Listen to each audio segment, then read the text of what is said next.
Arbitrage सुनने में तो बड़ा भारी सा शब्द लगता है, लेकिन यह है एक इन्वेस्टमेंट स्ट्रेटेजी।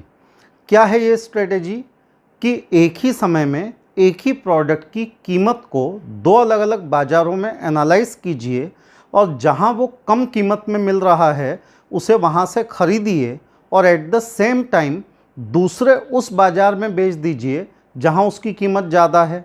उदाहरण के लिए, अगर दुबई में सोना सस्ता है, वहाँ सोने की कीमत है 50,000 रुपये 10 ग्राम, और इंडिया में सोना महंगा है, यहाँ सोने की कीमत है 51,000 रुपये मान लीजिए प्रति 10 ग्राम।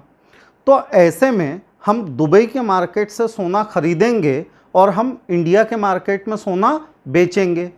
तो इस प्रक्रिया को हम कहते हैं कि हमने आर्बिट्राज किया, हमने एक सस्ते बाज़ार से माल ख़रीदा और एक महंगे बाज़ार में बेचा।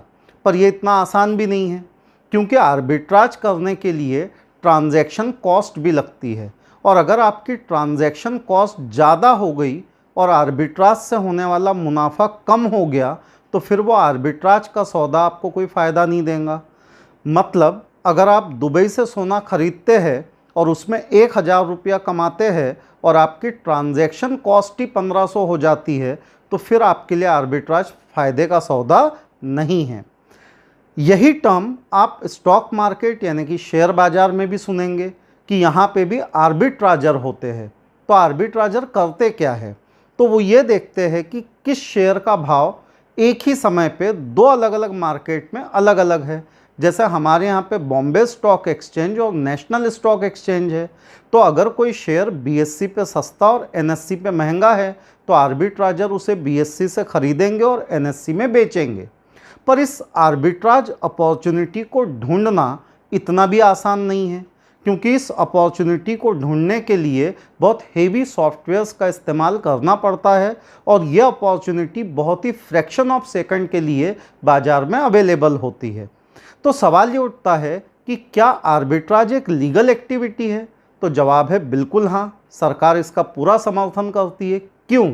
तो उसका रीज़न ये है कि आर्बिट्राज से बाज़ार में प्राइस इफ़िशियंसी बढ़ती है।